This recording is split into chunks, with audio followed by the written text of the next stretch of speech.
e perguntou-lhe: Amigo, como você entrou aqui sem veste nupcial?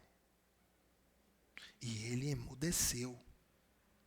Então o rei ordenou aos serventes: amarrem os pés e as mãos dele e atirem-no para fora nas trevas exteriores. Nas trevas. Ali haverá choro e ranger de dentes. Porque muitos são chamados, mas poucos são escolhidos. Pai bendito, esta é a tua palavra, e nós que já estamos na tua presença, clamamos ao professor, àquele que nos guiará em toda a verdade, Santo Espírito de Deus. Fale com cada um de nós nesta manhã. Continue a falar conosco, para a tua glória e para o teu louvor, em nome de Jesus. Amém? Amados, esse texto é um texto, primeiro, que é uma parábola. E parábolas são histórias que Jesus contava, e parábolas não é uma coisa só de Jesus, tá? Muitas pessoas contavam, usavam de parábolas para trazer ensinos. É uma forma literária de ensinar. Só que quando é Jesus falando, nós sabemos que é a palavra do próprio Deus nos ensinando. Então ele começa, isso é uma parábola, e Jesus, ela vem numa sequência de outras parábolas que Jesus está falando aqui, primeiramente sendo alfinetados, vamos dizer assim, pelos fariseus, pelos religiosos. Então ele vai falando algumas parábolas, e os fariseus na parábola anterior, eles entendem que Jesus está falando deles na parábola. E aí eles ficam mais nervosos e tentando pegar Jesus em alguma coisa, e Jesus, esse é o contexto, Jesus começa a continuar, vamos dizer assim, falando em parábolas. Ele começa dizendo esta parábola, que ele disse que a gente chama de parábola da festa de casamento, né? Mas é interessante porque é uma parábola que aponta para a realidade do reino de Deus, do reino dos céus. E aí Jesus começa dizendo que o reino dos céus é semelhante a um rei que preparou uma festa de casamento para o seu filho. Então, o verso 2, por favor, o verso 2 diz assim: o reino dos céus é semelhante a um rei que preparou uma festa de casamento para o seu filho.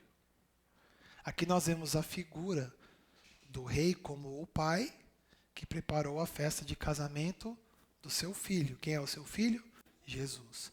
Então, as parábolas, elas têm esse enfoque de trazer histórias para ilustrar ensinamentos, né? Então ele começou falando isso. Então aqui nós vemos que o pai preparou uma festa de casamento para o filho. E dos versos 3 a 5, vamos lá? Verso 3. Nós vamos do 3 ao 5, tá? Diz assim: enviou seus servos a chamarem os convidados para a festa, mas estes não quiseram vir. Enviou ainda outros servos dizendo: digam aos convidados, eis que já preparei o meu banquete, os meus bois e animais da engorda já foram abatidos. Tudo está pronto, venham para a festa. Mas os convidados não se importaram e se foram, um para o seu campo, outro para o seu negócio. Outros, agarrando os servos, os maltrataram e mataram. Primeiramente, nós não podemos ignorar que, como o contexto diz que Jesus estava ensinando a muita gente, mas diante de ser tentado pelos fariseus ou de ser indagado pelos fariseus, e eles estavam ali, os religiosos da época de Jesus, que perseguiam o Senhor Jesus, estavam perseguindo, estavam tentando já fazer uma forma de matá-lo, pegar ele em alguma coisa para falar: vai para o Sinédrio porque a gente vai te condenar lá. Esse era o contexto. Essa fala está sim ligada primeiramente aos religiosos e aos fariseus, e eu diria mais, ao povo de Israel. Por quê? Quando a gente pega aqui, ó, o verso 3 diz que enviou seus servos já chamar os convidados, mas estes não quiseram vir. E antes de falar dos convidados, nós temos a figura dos servos. Eu já ia me esquecendo. O pai enviou os seus servos, aqueles que estavam a seu serviço. E nós vemos isso, por exemplo, na Bíblia, nós podemos olhar para os profetas. Os profetas eram servos de Deus, enviados para falar do quê? Da vinda do Messias. Eles apontavam para aquela realidade que estava acontecendo com aquele povo e depois não deixavam eles morrerem, dava a esperança a eles, olha, mais o Messias virá, mas várias passagens, os profetas eram usados para convidar aquele povo para a festa. E também nós podemos hoje usar essa aplicação para os profetas, os apóstolos, os discípulos de Jesus, que foram escolhidos, os 12. Eles também fizeram essa obra de, agora depois que Jesus já veio, falar, ó, tem uma festa que a gente foi convidado para ir. E o pai está convidando vocês para a festa do filho. Outros que podem ser esses servos somos nós. Porque nós também somos filhos servos. Nós estamos aqui a serviço, nós temos uma vida com propósito hoje, de levar a Jesus às pessoas, de convidar as pessoas para esta festa. Que esta festa nada mais é do que aquele grande dia do banquete. Banquete da comunhão plena com o Senhor lá, mas que já começou aqui. É interessante isso.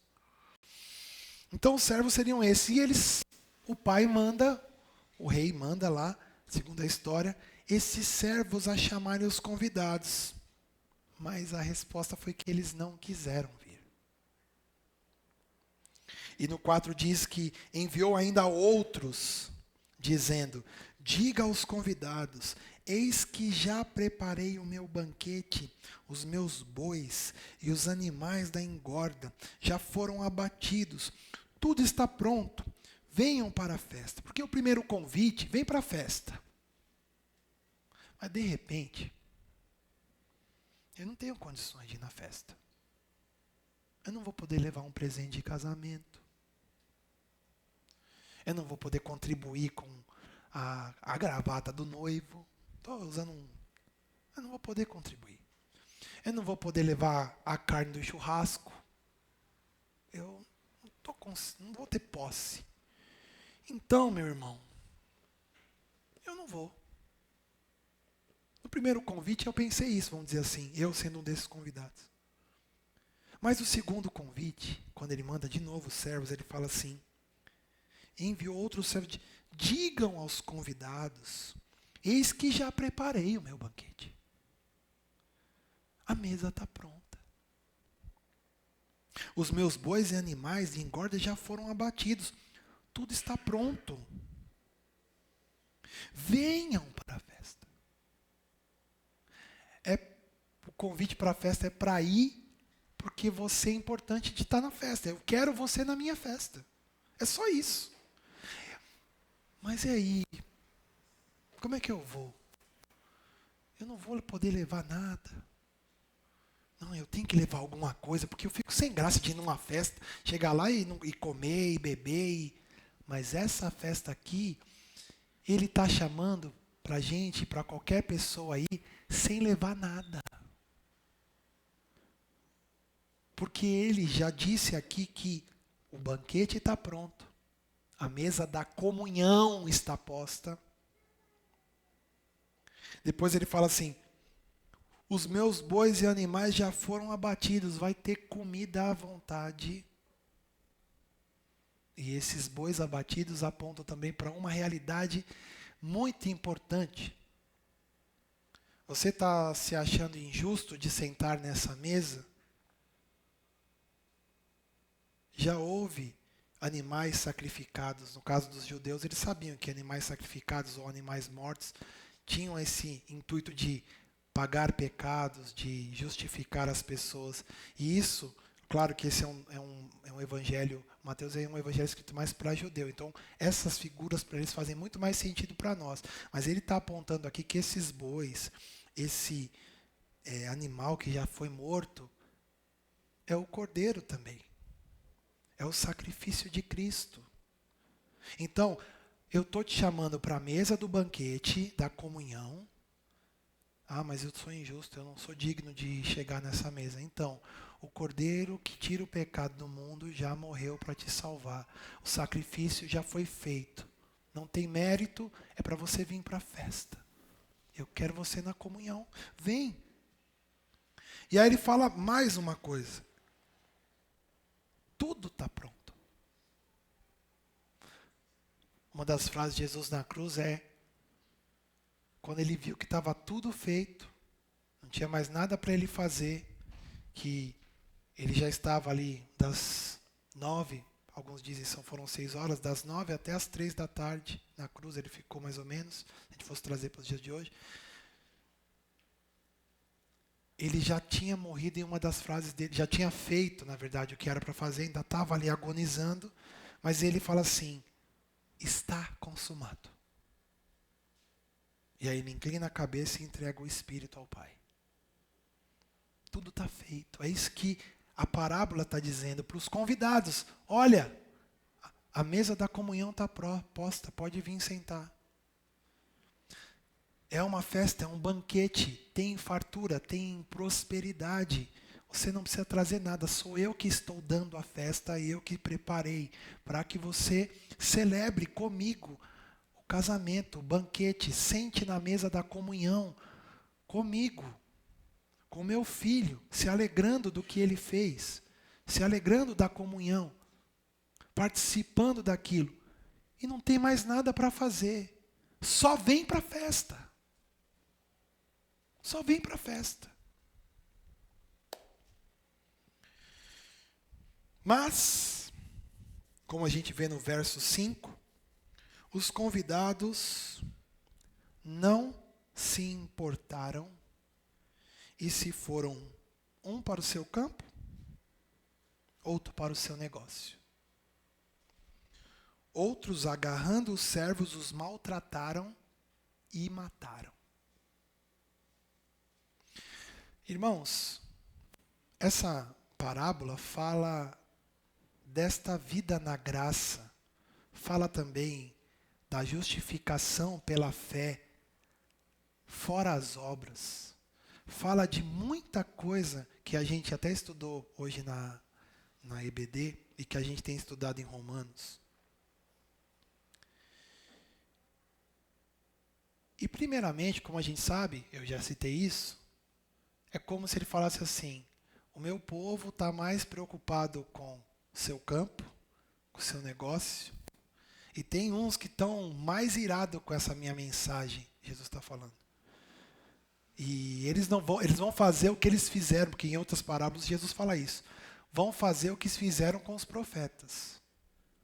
Vão me maltratar e vão matar. Porque eu sou uma afronta. A vida na graça de Deus, meus irmãos, é uma afronta.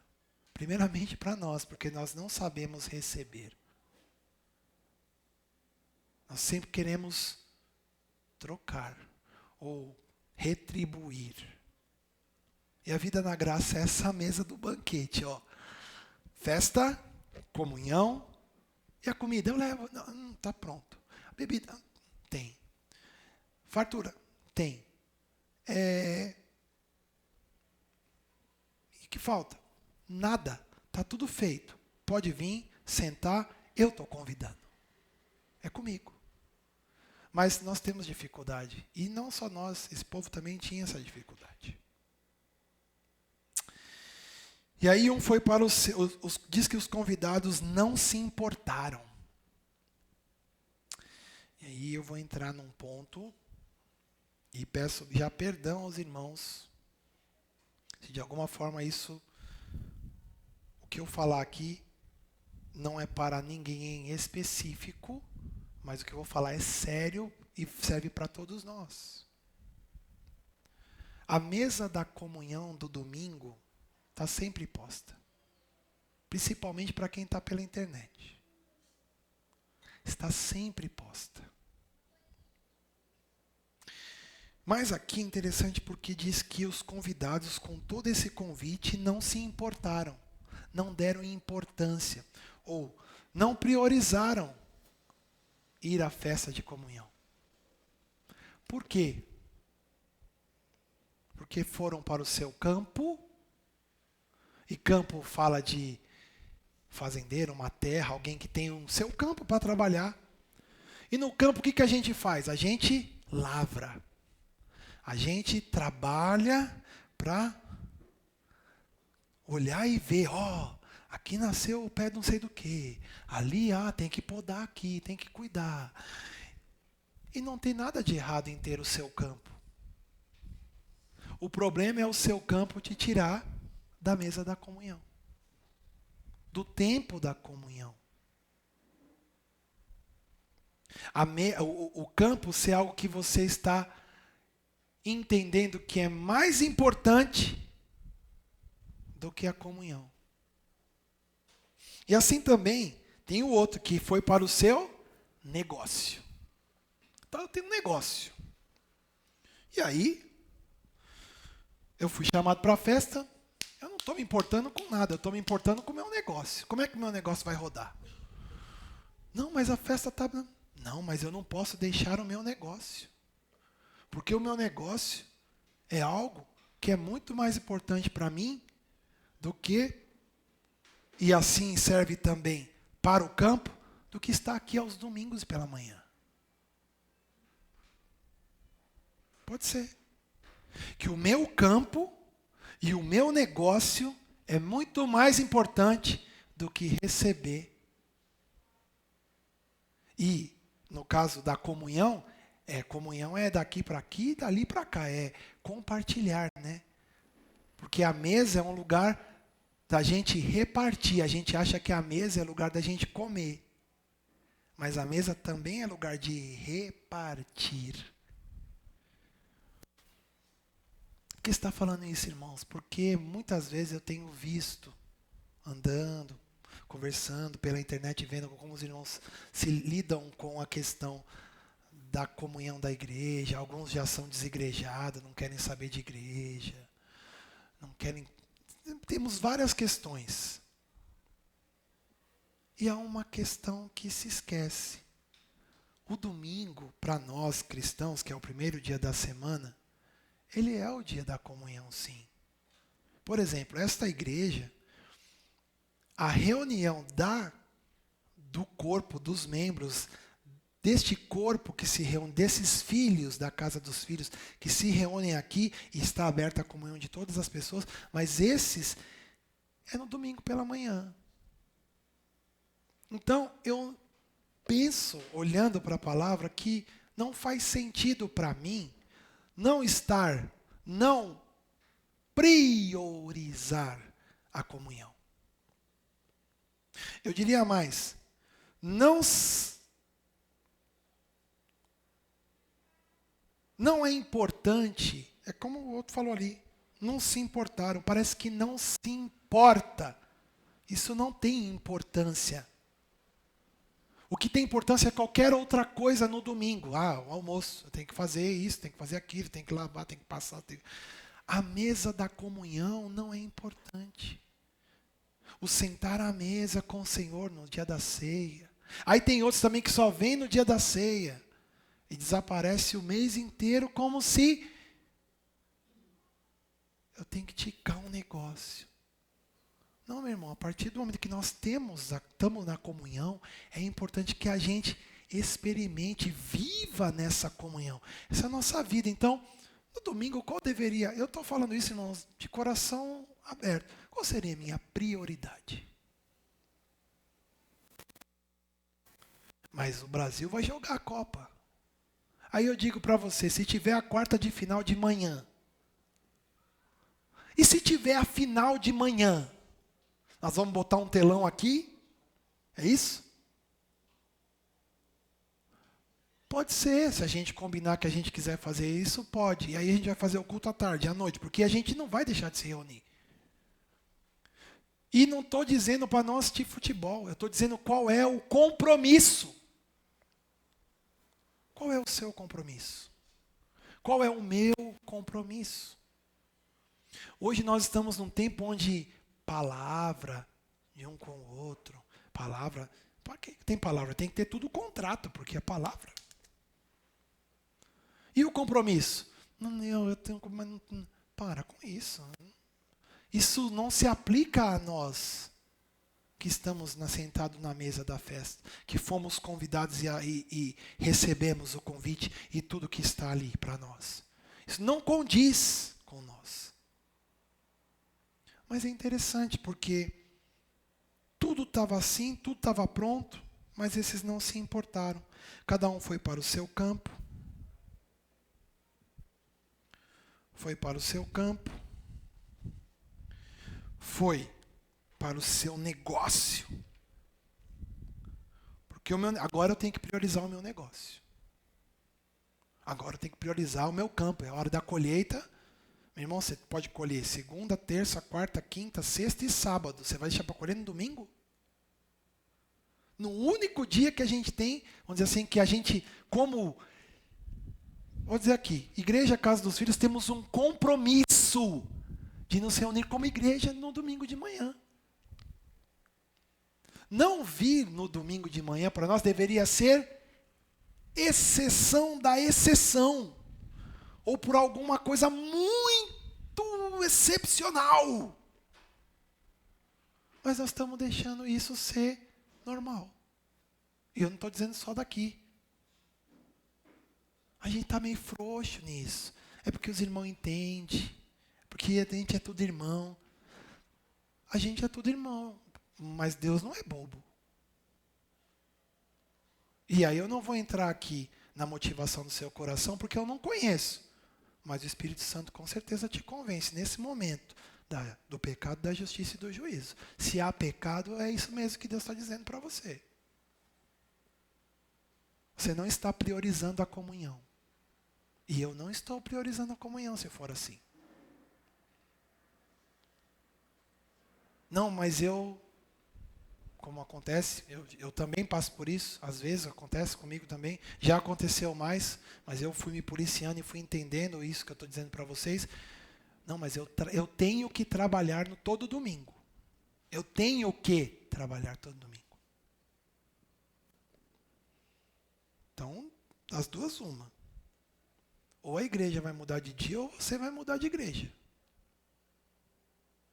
Ou você vai ser adventista, por exemplo. Se reúnem aos sábados. Porque de 5 domingos, por exemplo, eu venho em meio. Eu digo meio porque eu quero dizer justamente isso, é meio. Eu venho, faço o que eu tenho que fazer. Pelo amor de Deus, irmãos. E isso denota... E qual que é o problema disso, irmão? Mas, nossa, você está sendo duro. Sim, irmãos, eu, como eu falei, é com temor e tremor, porque isso dói. É difícil. Mas qual tem sido a sua prioridade no domingo, por exemplo? No dia da festa, você foi convidado para a festa. Todo domingo tem uma festa aqui. Que espelha a festa que nós vamos viver lá eternamente. E qual é a sua prioridade? Qual tem sido a minha? Será que nós temos nos importado, como diz aqui? Ou nós estamos indo para o nosso campo? Pode ser até para jogar, né? Um campinho, jogar no campinho. Ou para o campinho hoje. Ou para o campo mesmo. Eu só tenho do meu trabalho. Eu trabalho de segunda a sábado. Domingo eu tenho que ir para o campinho. Então vai para o seu campo. Mas você vai perder.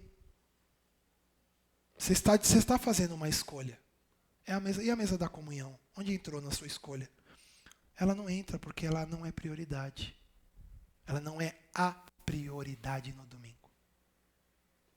Enquanto nós pensarmos assim, irmãos, e acharmos que está tudo bem, nós estamos nos perdendo em nós mesmos. Porque o rei, no verso 7, põe aí o verso 7.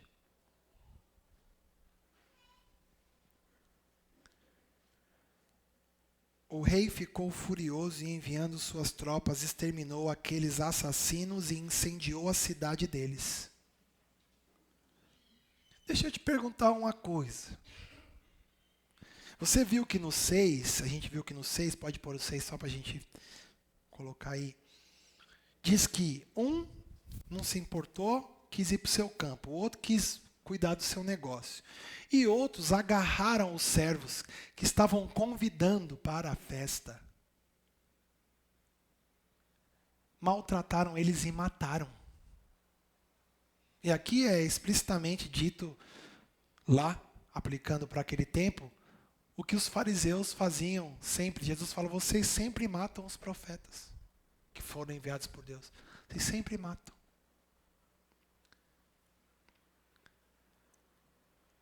Mas, irmãos, no verso 7 diz que o rei ficou furioso. Há uma ira de Deus. Há uma ira de Deus, irmãos. A ira de Deus foi, quando nós vimos, foi desviada, né?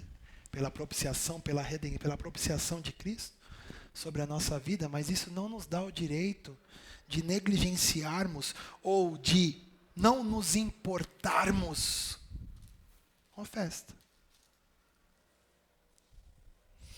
E é tão interessante porque no 7 deixa bem claro que ele incendiou a cidade deles. Não vou nem dizer que exterminou os assassinos, porque é isso que vai acontecer. Ou você acha que a pessoa que mata os profetas, se não se arrependerem, se não forem convertidos, vão para onde? Vão para a glória com Jesus? Vão fazer a pergunta lá da nossa RBD para eles, e eles vão falar assim, eu vou entrar aí? Não vai. Não tem como entrar.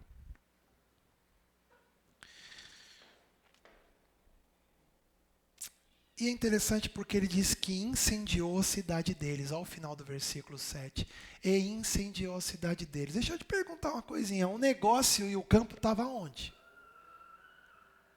Será que estava fora da cidade? Porque para mim, como isso é consequência, eu entendo que tanto o campo como o negócio estava dentro da cidade. Como dos assassinos, tudo era dentro da cidade. E o que Deus fez com a cidade? Incendiou. Semana passada, o pastor Fábio estava pregando aqui e ele disse algo interessante que aos olhos da gente parece, nossa, olha, falou um negócio aí duro, como assim? Ele falou assim, Deus dá e Deus tira. Porque se você não estiver lidando bem com aquilo que Deus está te dando, Ele vai precisar tirar. Para te educar. Aprender a escolher e ter prioridade. Domingo não é dia de ficar em casa. Domingo eu tenho um encontro com os meus irmãos. Eu tenho algo que é feito, preparado, eterno, que faz parte do meu viver, porque você acha que a gente vai chegar na glória e vai ser muito diferente do que é aqui? É isso? Ó, até os patos estão felizes, ó. Porque, meu irmão, a mesa da comunhão que a gente vive aqui é um espelho, é um aperitivo do que a gente vai viver lá. Agora, se eu não quero viver na comunhão aqui, eu estou tão atarefado e priorizando outras coisas aqui, quem disse que eu vou viver lá? Quem me garante? Ah, mas você falou na EBD que não é por obras. Não, mas as obras acompanham a salvação. Elas não são para a salvação, mas as minhas e as suas escolhas diárias mostram como é o meu e o teu coração. A árvore dá fruto. Pelo fruto se conhece a árvore, foi o que Jesus disse. Então isso é para a gente pensar, irmãos. E para a gente entender essas questões. Então, depois de tudo isso, verso 8, disse aos seus servos: a festa está pronta, mas os convidados não eram dignos. Está tudo pronto, mas os convidados não eram dignos. Quem é digno, irmão? Qual é a dignidade que esse pessoal que foi convidado, antes desse novo convite que vai surgir da frente aqui, qual é a dignidade que essas pessoas de trás não tinham?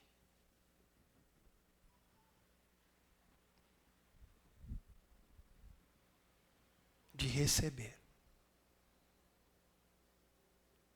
Porque o campo é onde eu trabalho, com o meu suor, eu faço e eu falo assim: obrigado, Deus, pelo que eu fiz. O negócio é algo que eu trabalho. É a minha vida. E aí depois eu falo: obrigado, Deus, pelo que eu fiz.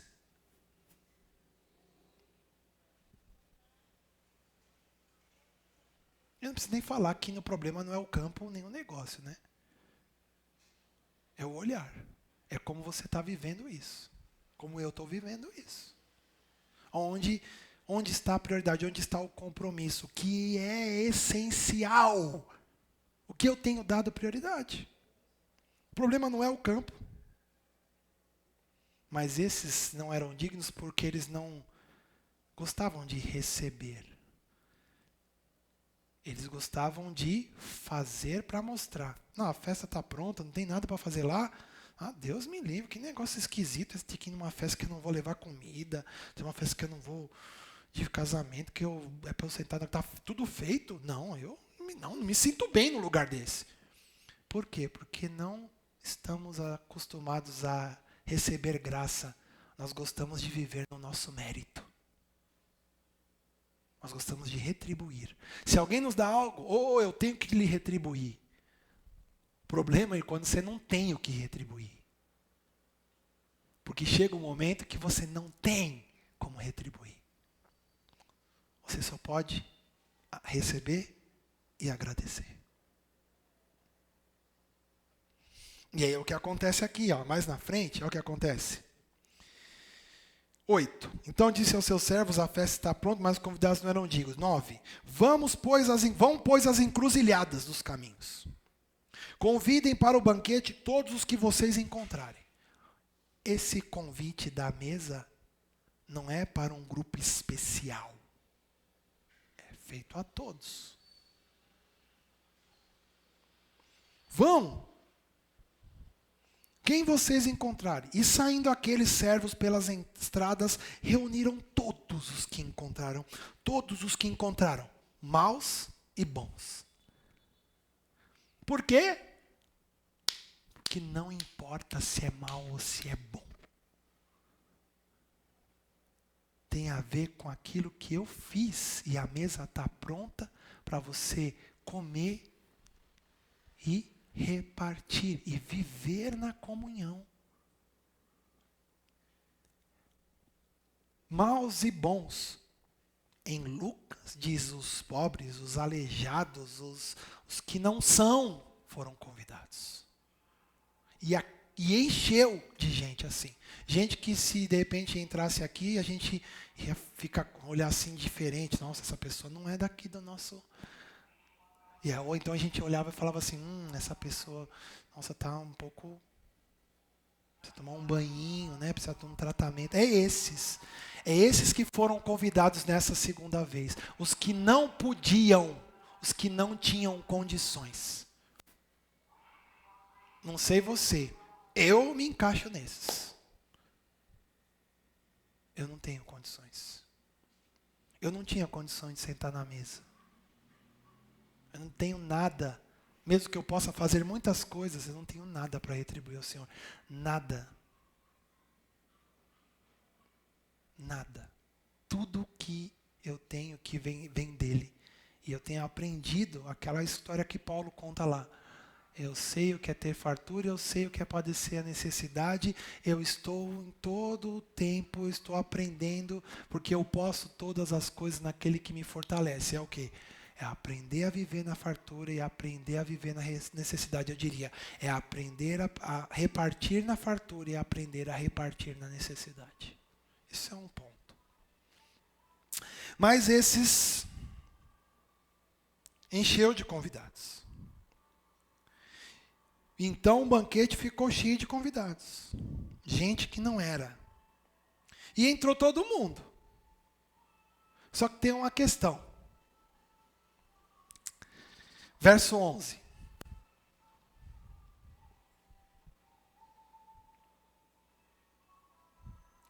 Quando o rei entrou para ver os que estavam à mesa, notou ali um homem que não trazia a veste nupcial. E por que essa veste nupcial é tão importante? Vocês sabem?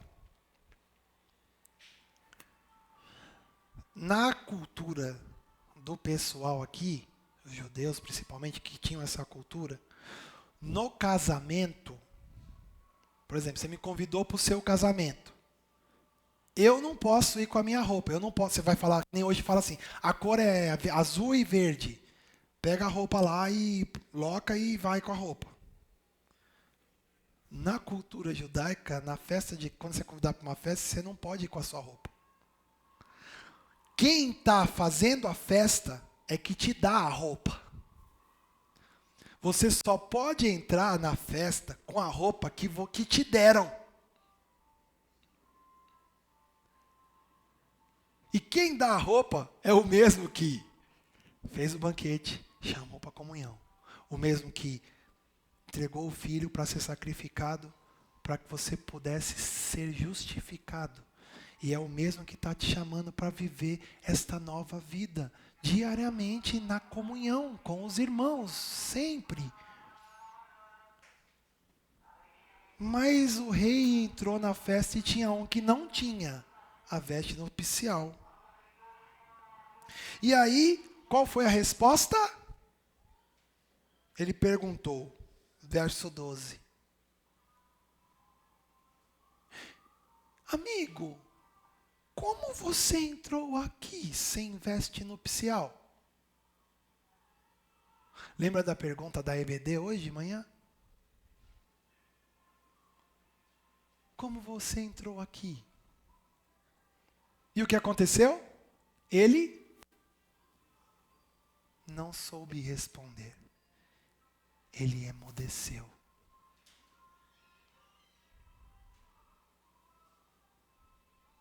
Por quê? Porque ele não estava com as vestes adequadas.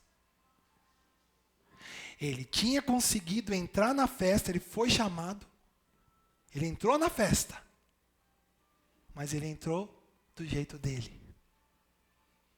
E aí nós vimos que entrar do nosso jeito seria, se Jesus perguntasse para nós hoje, eu vou dizer isso porque o pessoal não estava na EBD, a pergunta foi assim, se você e eu partíssemos daqui hoje, e você chegasse lá na porta do céu e o Senhor perguntasse para você, Jesus mesmo, não é o anjo não que chegou lá, é Jesus, chegar para você e falar assim,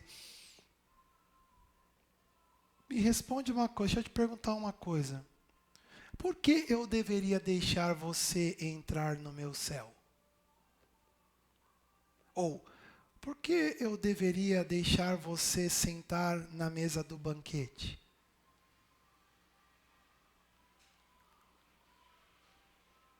Qual seria a sua resposta? E a gente viu vários aqui. E a gente vê que esse que não estava com a veste adequada, ele falou o quê? Ele emudeceu. Porque ele não sabia. E aqui a gente viu algumas questões que alguns podiam dizer assim, e esse aqui emudeceu, esse aqui não falou nada, mas tinha alguns que podiam falar assim, eu entrei aqui porque eu me esforcei. Então eu posso entrar porque eu me esforcei para fazer o que o Senhor quer que eu faça. E esses foram salvos, se tivesse, seriam salvos pelas obras. Aí a gente teve um outro grupo que a gente viu aqui, que era aquele que eu creio em Deus, eu creio em Jesus, mas as obras, que é assim, eu acredito em Deus e busco fazer a sua vontade. Esse é a fé mais as obras para poder sentar na mesa do banquete ou para poder estar na glória com o Senhor. E por último nós vimos um que fez da sua fé a sua obra. Então ele fala assim: eu vou entrar porque eu creio no Senhor de todo o meu coração. Mas ele já fez da fé dele a sua obra para poder trocar com Deus. Qual é a chave para você entrar aí?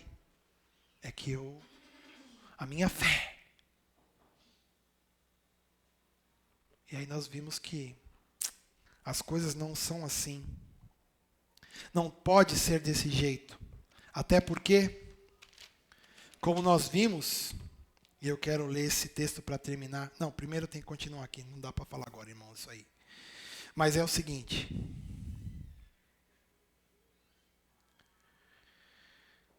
O Senhor deu a sua justiça para todos nós. Esse tentou entrar na festa do casamento com a sua justiça própria. E o rei, deixa eu fazer uma coisa, você entrou aqui, como você entrou aqui sem as vestes nupciais, ou seja, sem as vestes adequadas, ou seja, sem a minha justiça em Cristo? Como você entrou aqui sem a minha justiça? Bom, se ele já respondeu que é pela justiça dele, eu estou com a minha justiça aqui, eu vou ficar mudo, né? E qual foi o resultado? Olha lá. Verso 13. Então o rei ordenou aos seus serventes: amarrem os pés e as mãos dele e atirem para fora nas trevas, porque ali haverá choro e ranger de dentes. Não é pela nossa justiça, não é pelo nosso mérito. Nós só podemos estar na mesa de comunhão, nós só poderemos estar na glória com o Senhor, nós só podemos participar da festa do Cordeiro, que está lá em Apocalipse, por causa da redenção que há em Cristo Jesus. E eu quero terminar lendo o texto de Romanos, capítulo 3, verso 24. Romanos, capítulo 3, verso 24.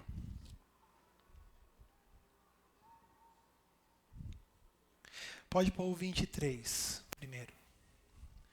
Primeiramente, todos pecaram e carecem da glória de Deus, sendo justificados gratuitamente por sua graça, mediante a redenção que há em Cristo Jesus, a quem Deus apresentou como propiciação no seu sangue mediante a fé. Deus fez isso para manifestar a sua justiça, por ter ele, na sua tolerância, deixado impunes os pecados anteriormente cometidos. Pode ir. Tendo em vista a manifestação da sua justiça no tempo presente, a fim de que o próprio Deus seja justo e justificador daquele que tem fé em Jesus. Quem vai me levar para o céu é minha fé. Verso 24. A sua justiça é esta, e a minha, em Cristo. É aquela que me foi atribuída, que Paulo diz no capítulo 4, imputada. Eu não tinha, foi me dada, foi me colocada para mim. Sendo justificados gratuitamente por sua graça, mediante a redenção, ao preço pago por Jesus na cruz. Mediante a redenção que há em Cristo Jesus. A roupa da festa é a roupa dada pelo rei. E a roupa dada pelo rei é uma nova vida justificada pelo que ele fez. Por isso que ele fala, eu vim. O ladrão veio para roubar, matar e destruir. Mas eu vim para que vocês tenham vida. E vida com abundância. E ele termina lá em Mateus 22, o verso 14. Porque muitos são chamados. Quanta gente foi convidada, não foi? Mas poucos são escolhidos. E aqui a gente pode ver que há várias passagens que Jesus usa esse termo para ensinar isso. E a gente não sabe quem foi chamado e quem foi escolhido. A gente às vezes fica olhando quem é que foi chamado e quem é que foi escolhido do lado de fora. Mas esse não é o propósito do texto. O texto é para a gente olhar para nós. E diante de Deus dizer, eu fui chamado. Eu fui chamado e eu recebi e aceitei o convite de estar nessa festa. Com a roupa que o Senhor me deu. Com a sua justiça. Porque eu sou indigno. Mas a tua roupa me faz digno diante de ti. E eu vou sendo livre das minhas mazelas na comunhão, na festa, participando de tudo diariamente. Vivendo nessa comunhão, Pai. Louvado seja o teu nome, Senhor. E quem foi escolhido, irmão? No caso aqui, só um foi escolhido. Para ser tirado. Porque aqui o escolhido não foi porque ficou. O escolhido foi o que foi tirado. Foi aquele que foi tirado da festa porque não estava com a roupa adequada. Então, amados, com esta reflexão, eu quero orar. E quero que você use esse tempo para baixar sua cabeça, falar com Deus, enquanto nós vamos ministrar um louvor aqui. Amém?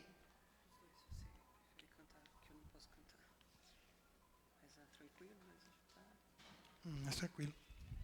Uhum.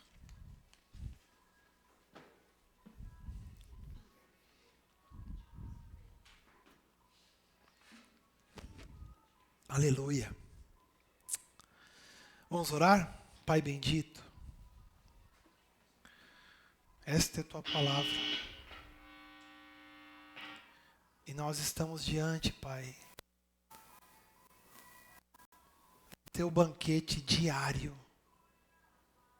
Que como igreja local, como corpo de Cristo que se reúne aqui na Araci 12, acontece todos os domingos pela manhã. E Pai, como é precioso termos esse tempo e como é maravilhoso podermos lembrar, sentarmos à mesa juntos,